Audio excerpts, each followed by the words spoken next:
Conhecida por ser a principal avaliação de nível nacional e o maior meio de acesso às universidades públicas e privadas aqui do Brasil, o Enem aconteceu em sua primeira edição nesse último domingo, dia 5 de novembro, trazendo questões de linguagem, ciências humanas, inclusive a tão aguardada redação.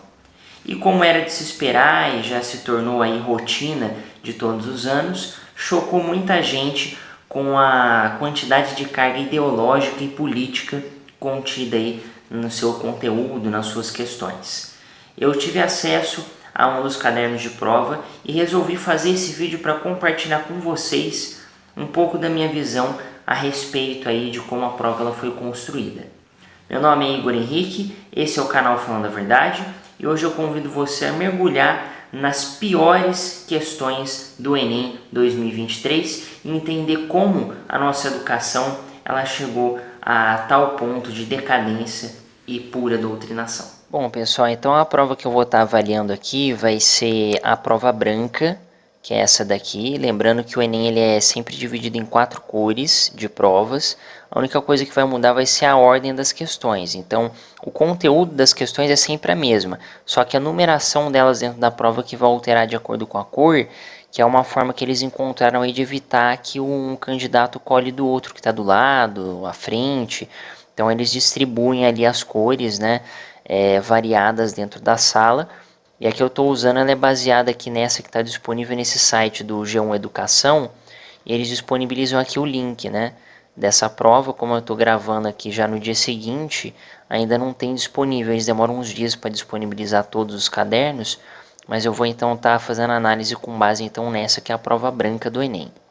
Aqui, ó, a primeira coisa que eu gostaria de destacar é que as primeiras questões elas são aí de linguagens, né, de espanhol, de inglês, mas as primeiras imagens da prova aqui que eu estou analisando são essas aqui, né, da questão 7 e 8, que tem esse quadro aqui cubista, se não me engano, e aqui uma foto, né, que seria uma apresentação artística aqui do grupo Corpo, onde eles vão estar fazendo aqui uma análise, né, que é para você escolher aqui a questão certa sobre o que seria a leitura aqui que o texto ele faz.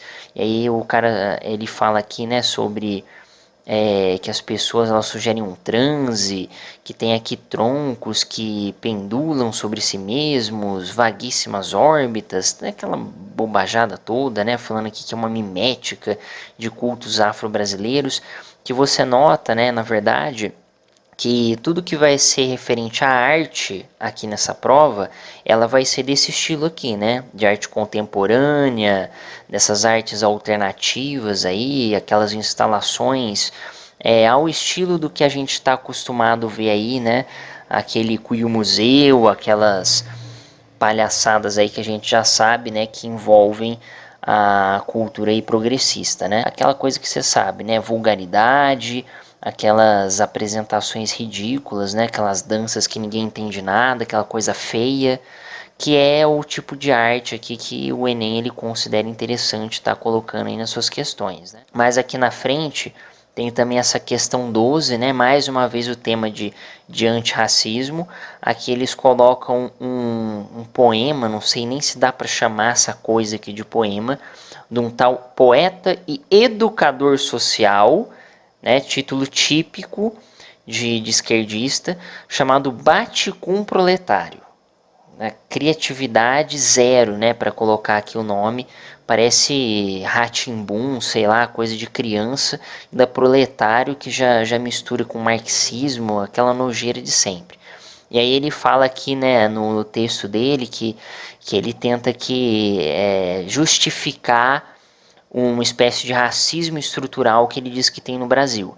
Então ele fala que quando é uma pessoa negra que está envolvida ali com alguma coisa, a morte é justificada, porque devia estar fazendo coisa errada, se não era bandido um dia ia se tornar, porque preto a morte é defendida, o preto sempre merece morrer, querendo meio que dizer assim que se uma pessoa negra está envolvida com crime, então logo era melhor ter morrido mesmo, porque senão ia causar outros problemas. É aquela palhaçada, né, de falar que existe uma mortandade maior aí de pessoas negras, e aí fala que umas estatísticas, né, que 77% de vítimas de homicídio são negros, 30 assassinados por 100 mil habitantes, aquela conversa de que tem um genocídio objetivo, né, de matar pessoas de uma determinada cor, como se fosse uma coisa assim, né, estrutural mesmo, é uma palhaçada, né? A verdade é que as pessoas elas morrem no Brasil não por ter uma cor de pele, por ser de determinado sexo, e sim porque elas são ali vítimas de um país violento, né? Essas pessoas não são vítimas de racismo estrutural, elas são vítimas de violência que acontece no país inteiro. Tanto é que ele cita aqui, né, periferia de Fortaleza, Ceará, um dos estados mais violentos do Brasil. O que que ele espera? Agora, se a população de lá, por acaso, tem uma composição majoritariamente não branca, não significa que logo o Brasil inteiro ele mata pessoas de tal cor porque é um objetivo racista. É palhaçada absurda, né? Mas aqui eles montam a questão já daquele jeito, né? Claro, eles colocam como se fosse uma análise desse texto, mas por que a escolha desse texto? Não foi sem motivo, né? Para você já ir se acostumando com essas ideias e já ir comprando como verdade só porque tem aqui um atlas da violência com umas estatísticas tortas aqui, logo seria verdade, né? Como sempre, aquela mesma história. Aí mais adiante aqui, outra coisa que eu percebi também, que todas as questões elas são montadas sempre fugindo da cultura ocidental. Então aqui só tem espaço para isso daqui, ó.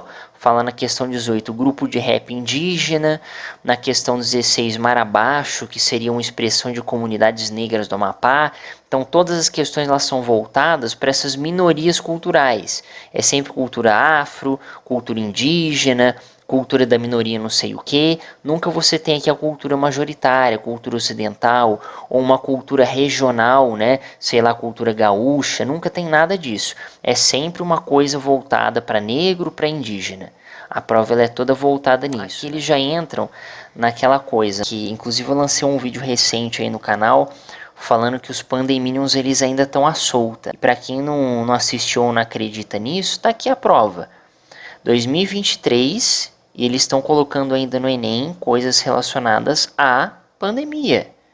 E aqui na questão 31 eles colocam essa mistura, né, de pandeminice com feminismo. Essa campanhazinha aqui com mulheres mascaradas, e aí falando aqui, né, eu uso máscara, mas não me calo. E aí dá aqui os exemplos de telefone, convidando aí as pessoas, né, a fazer denúncias de violência contra a mulher, aquela coisa toda. Eu não vou entrar aqui no mérito, né? A gente sabe que muitas vezes a mulher que sofre violência sofre porque quer, porque não quer denunciar o agressor, tá? Falta de disque denúncia não existe.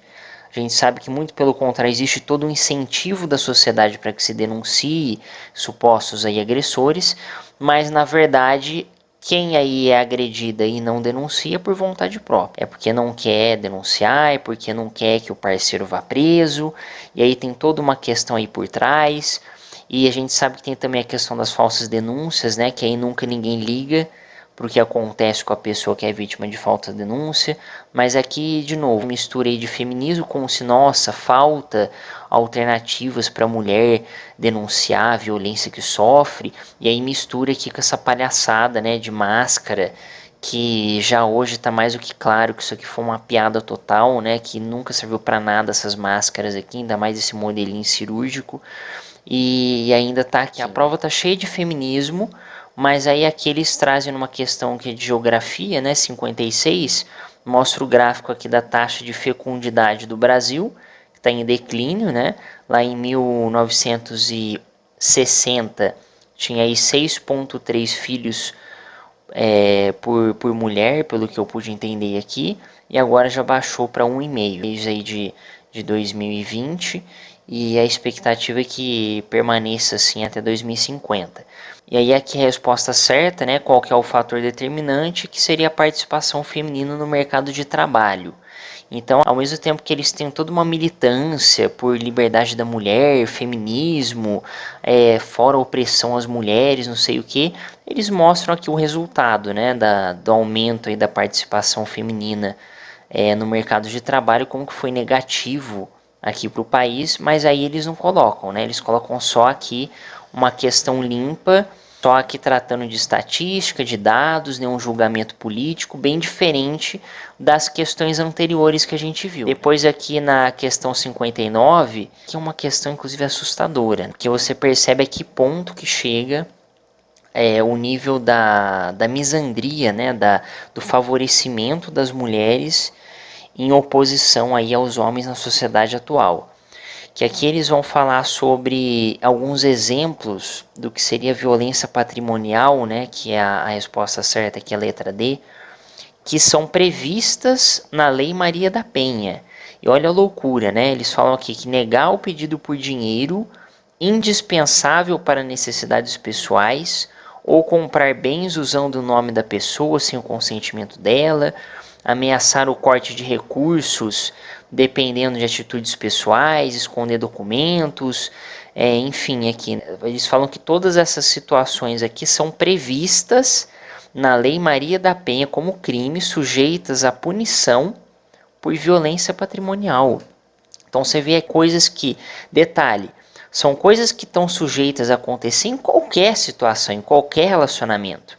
Seja num relacionamento entre dois homens, ou seja da parte da mulher fazer isso daqui com o homem, né? Quantas vezes a gente não sabe aí que tem mulher que pega, faz compra em nome aí do marido sem consentimento dele, usa cartão dele, e cadê? Por que que existe isso aqui só contra o homem, né? O homem fazer isso daqui contra a mulher, claro, não estou falando que isso aqui é legítimo, que é correto, mas são coisas que devem ser tratadas no âmbito do casal, né? No âmbito doméstico. Mas as outras coisas aqui, todas subjetivas, você pode ser criminalizado porque a Lei Maria da Penha ela pune isso. Então olha o nível da loucura que se chegou, essa obsessão, né, por colocar a mulher como vítima da sociedade, como vítima do homem opressor machista. Você fazer essas coisas aqui que são do âmbito intimamente do casal, para ser resolvido domesticamente, já está aí previsto como punição na Lei Maria da Penha. Aqui mais adiante, questão 65, eles vão falar aqui sobre a questão da miséria. Aí eles trazem aqui o texto onde eles falam de uma experiência lá da década de 50, né? Experiência de ver os filhos com fome na década de 50, é vivida no Brasil em 2021 por uma moradora de Petrolândia, em Pernambuco. E aí conta uma historinha aqui de uma mulher, né, que trabalhava como ajudante de cabeleireira, mas aí a moça que tinha um salão fechou. Por que será, né? 2021, auge de uma tal pandemia. Por que será que ela fechou o salão? Aí isso daqui eles não vão tratar no texto. É interessante você notar o seguinte, que eles fazem várias referências lá em 2021, tem aquela questão que eu mostrei lá sobre a mulher com a máscara, agora essa questão aqui falando da miséria que voltou em 2021, porque ela recebeu o auxílio, mas parou de receber, e aí ficou com fome, recorrência da miséria.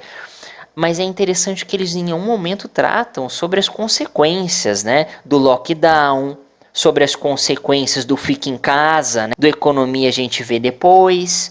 Isso daqui a questão lá não vai trazer na tona. Aqui, pelo contrário, eles vão falar como se, olha, tinha miséria na década de 50, voltou a ter miséria no governo do Coiso, em 2021, porque é uma questão da recorrência da miséria. Por que que eles não trouxeram aqui um exemplo de miséria hoje, em 2023?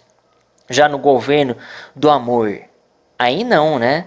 Por que que eles não trouxeram um exemplo de miséria na época que o Brasil ele viveu a sua maior crise econômica recente, lá em 2015? Aí não. Eles quiseram propositalmente trazer um exemplo aqui de pobreza e de miséria de 2021 para falar que nessa época você tinha um governo que não se preocupava com o povo, né? Um governo em que as pessoas passavam fome, só que ao mesmo tempo omitindo a causa dessa miséria, né? A causa do fechamento desse salão, que foi o quê? Muito provavelmente as políticas de lockdown daquela época. Quantos comércios, restaurantes, salões não fecharam porque não podiam receber clientes? Mas isso daí não vai ser tratado aqui pelo Enem, né? Depois aqui, questão 69, vai falar aqui do Vladimir Herzog, né? Que foi um jornalista lá morto na época do regime militar. E aí tem uns poemas, umas frases aqui, querendo ficar exaltando a dor, né? A questão aqui da família, né? Que perdeu lá o cara. Mas aí fala que a resposta, o acontecimento descrito, fala sobre meados da década de 70, e aí fala aqui que caracteriza um regime político institucional vigente. A resposta certa seria C, né, que é a institucionalização de mecanismos repressivos para eliminar os focos de resistência. Ou seja, querendo de novo exaltar aquela ideia de que o regime militar foi repressivo, foi violento, matou pessoas inocentes. Um assunto tão batido, tantos outros exemplos de violência cometidos no Brasil, mas eles insistem em ficar voltando para esse assunto aqui, como se só na década de 70 o Brasil ele fosse violento. Por que eles não trazem aqui um regime ainda mais violento, que foi o regime, por exemplo, do Getúlio Vargas, né? Que lá na década de 30 matou muito mais gente, perseguiu muito mais gente, cometeu muito mais tortura do que todos os presidentes militares ali da década de 70. Por que eles não trazem aqui um texto falando sobre a perseguição e a morte de pessoas durante o regime do Floriano Peixoto? Eles ficam insistindo em querer o quê? Pichar sempre o governo militar, né? Sempre um período específico que a esquerda não gosta. De novo, lembra que eu falei que eles só trazem exemplo de indígena, de negro? Aqui de novo, né? Eles trazendo aqui esse Suruí, nem sei como que se pronuncia isso aqui, o Suruí, que seria uma liderança da juventude indígena que proferiu um discurso de abertura da COP26. E aí ele fala lá que o clima está esquentando, os animais desaparecendo, os rios morrendo e nossas plantações não florescem como no passado. A terra está falando, ela nos diz que não temos mais tempo. De novo aquela conversa, né, de apocalipse climático, que a gente precisa agir rápido porque senão o planeta vai morrer. Aquela marmelada, né, de ambientalista como sempre. E aqui com o bônus ter sido feito discurso por um indígena lá na COP26, né, dando toda aquela credibilidade. Quer dizer, o cara, ele só porque ele é um indígena, ele tem propriedade para falar sobre clima. Mas mesmo assim eles trazem como se fosse, nossa, olha aqui o exemplo de como que o mundo ele tá morrendo, como que a gente precisa agir, as mudanças climáticas, mesmo que seja só um moleque lá falando sobre rio esquentando, ah não, logo é verdade. Agora quem fala contrário a esse discurso apocalíptico aqui, quem critica isso aqui não, é teoria da conspiração, é negar os fatos.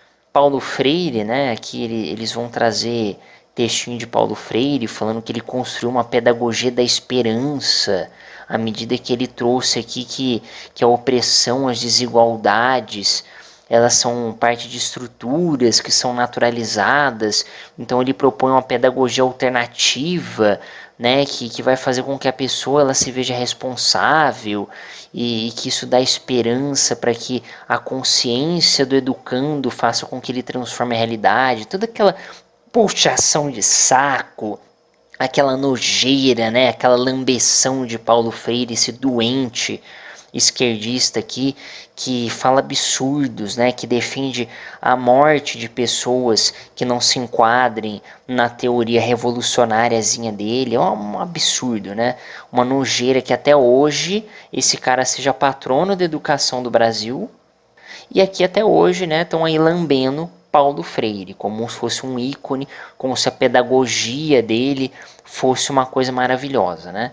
E depois aqui também tem, já chegando aqui para o final, questão 85 de novo, aquela palhaçada de aquecimento global. Eles colocam aqui esses mapas mostrando aqui previsões de aquecimento do globo, variação de índice pluviométrico, ou seja, eles trazem aqui, transformam uma questão de geografia, uma questão de história em militância, em progressismo, em mais ideologia.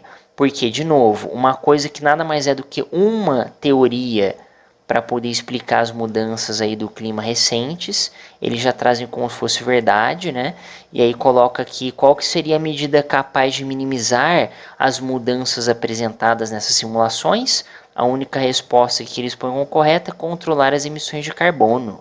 Ou seja, qual é a prova de que se você controlar emissões de carbono, isso daqui vai ser evitado? Nenhuma.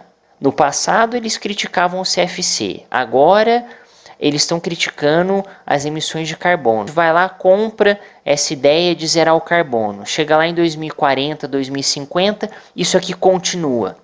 Alguém vai ser responsabilizado? O que vocês acham? Esses cientistas, esses educadores que hoje fazem a maior propaganda para zerar emissões de carbono, vão ser responsabilizados se isso não funcionar? O tema da redação, ele acabou sendo esse daqui, ó. Instruções para redação, eles trazem aqui, isso aqui nem é texto, né? É uma foto aqui de uma revista, Pesquisa FAPESP, fala de desafios do cuidado, traz aqui um gráfico, né? Para falar que as mulheres elas trabalham o dobro de horas semanais em serviço doméstico, fala aqui um outro textinho também de mudança na sociedade e traz esse texto 1, né? Com o título O trabalho de cuidado não remunerado e mal pago e a crise global da desigualdade. De novo, né, querendo colocar uma crise, um cataclisma. Nossa, o globo sofre com uma crise terrível, a gente precisa agir. Aí, o que é o problema? Desigualdade. Desigualdade que sempre foi uma característica humana. Desde quando que a humanidade ela foi igual? Nunca.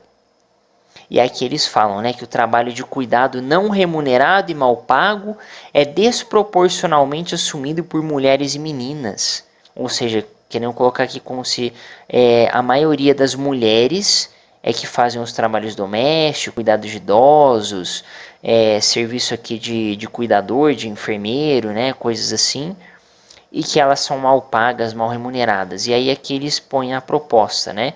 Que é para você fazer um texto dissertativo, argumentativo, sobre o tema de enfrentamento à invisibilidade desse trabalho de cuidado realizado pela mulher no Brasil.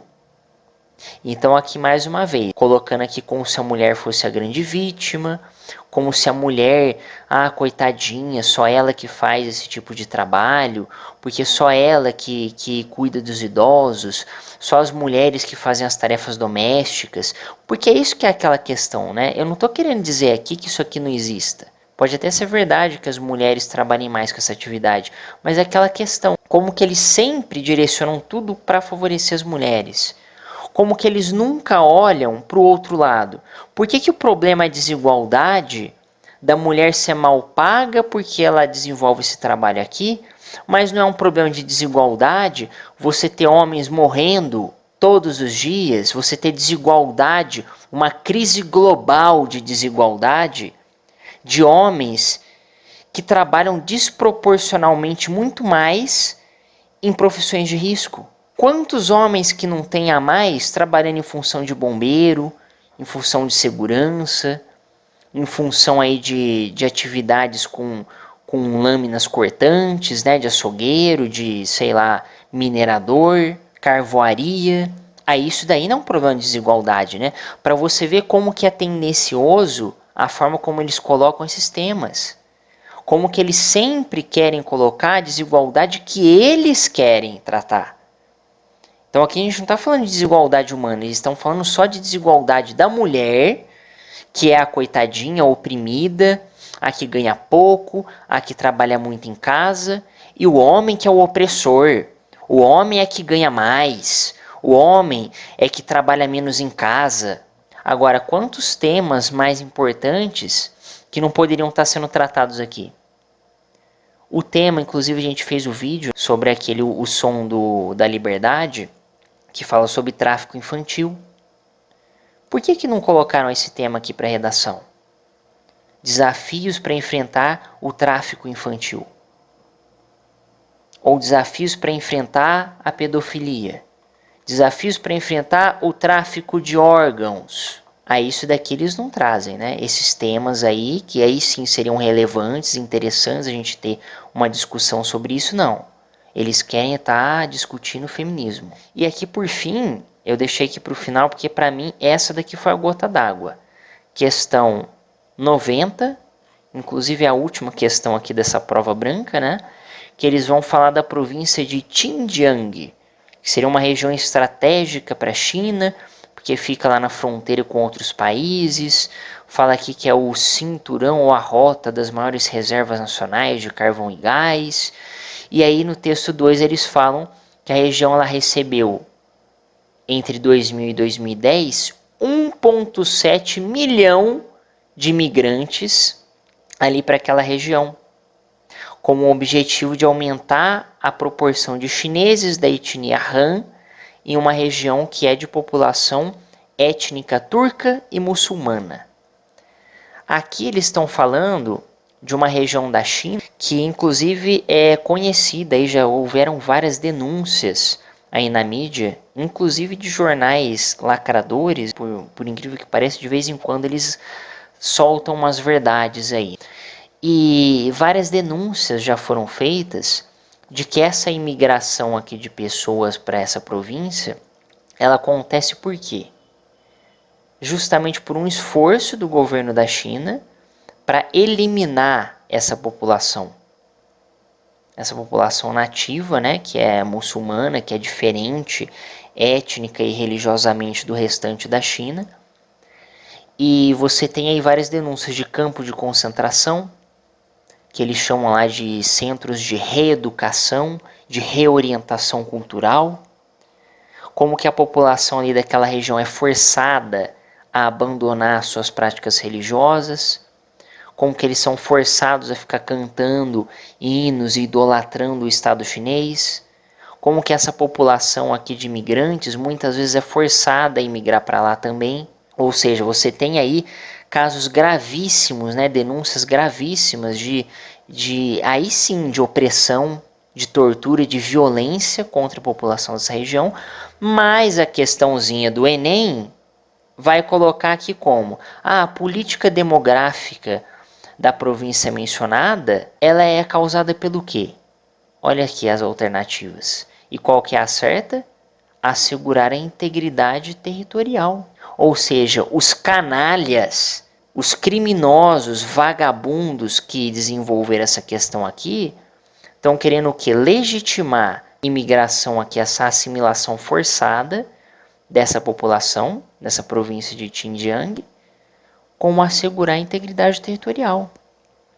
Então, quer dizer, para eles, nossa, a gente vive um racismo estrutural no Brasil, a gente vive uma crise climática, a gente vive uma crise de desigualdade entre homens e mulheres no mercado de trabalho, porque a gente vive uma crise da opressão dos negros no Brasil. Agora, tudo isso invenção, né? Tudo isso palhaçada, teoria, ideologia esquerdista.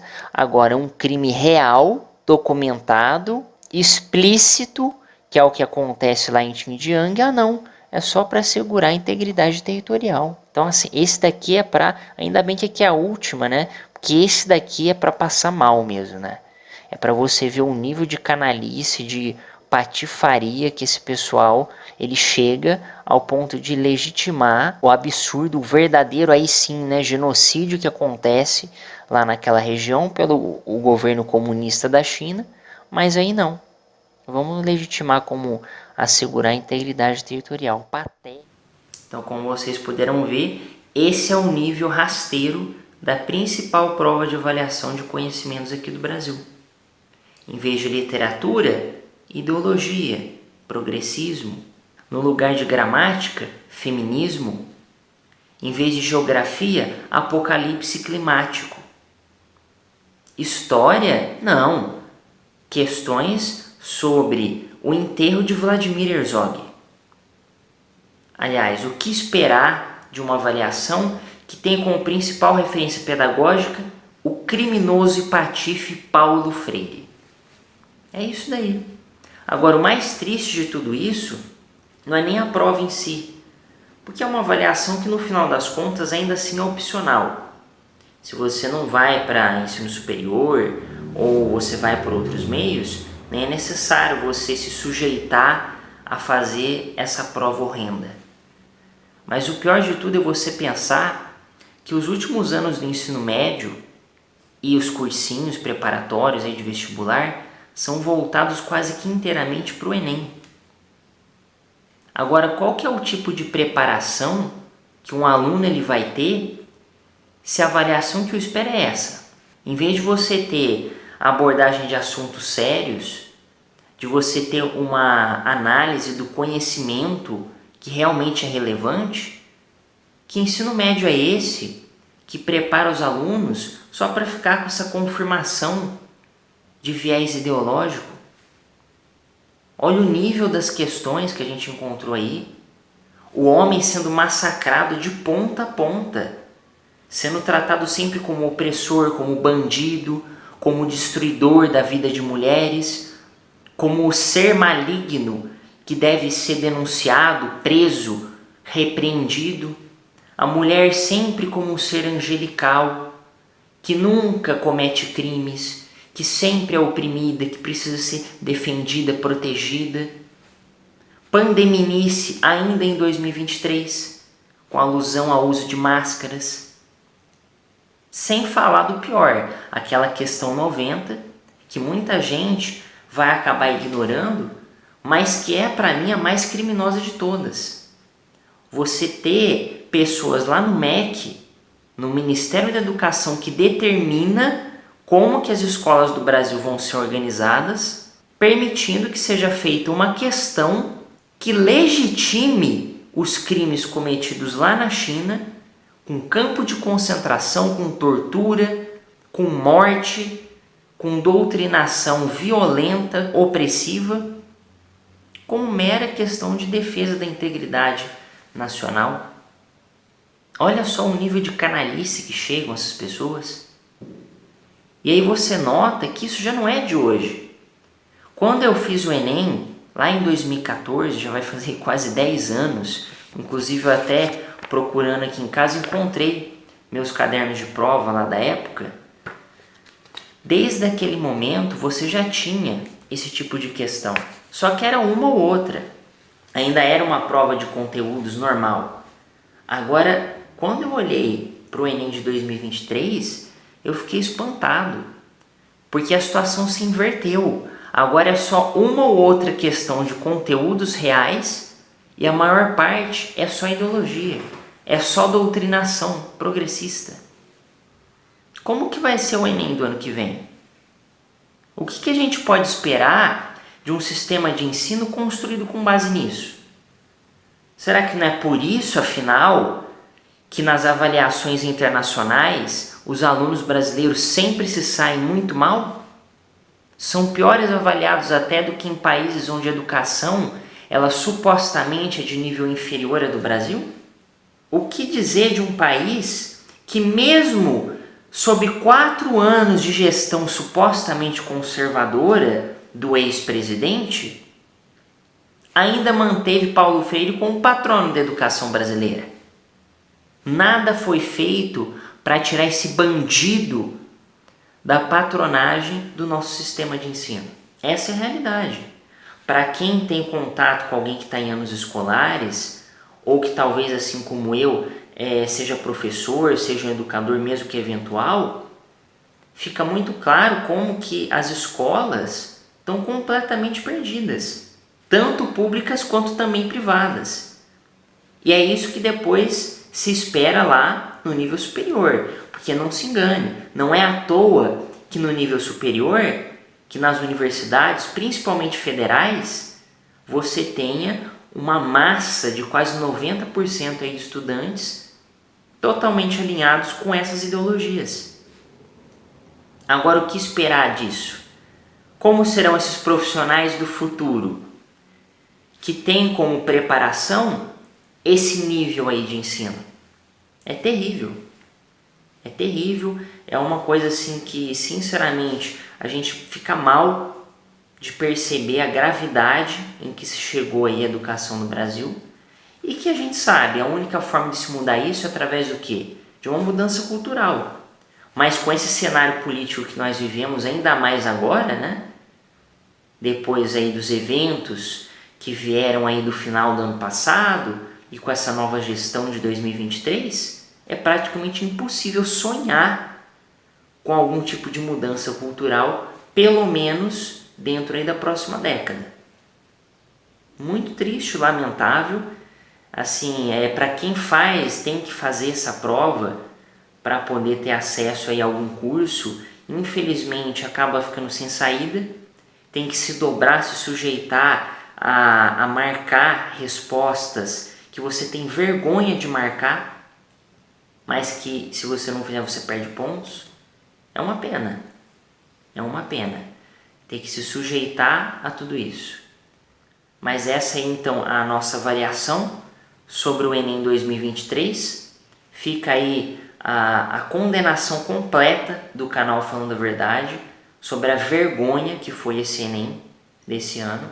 E eu gostaria aqui de abrir espaço para você também manifestar a sua opinião. Se eventualmente você fez o Enem ou acompanhou aí o nosso vídeo até o momento, não se esqueça de deixar a sua opinião aí também. O que você acha disso tudo, desse cenário?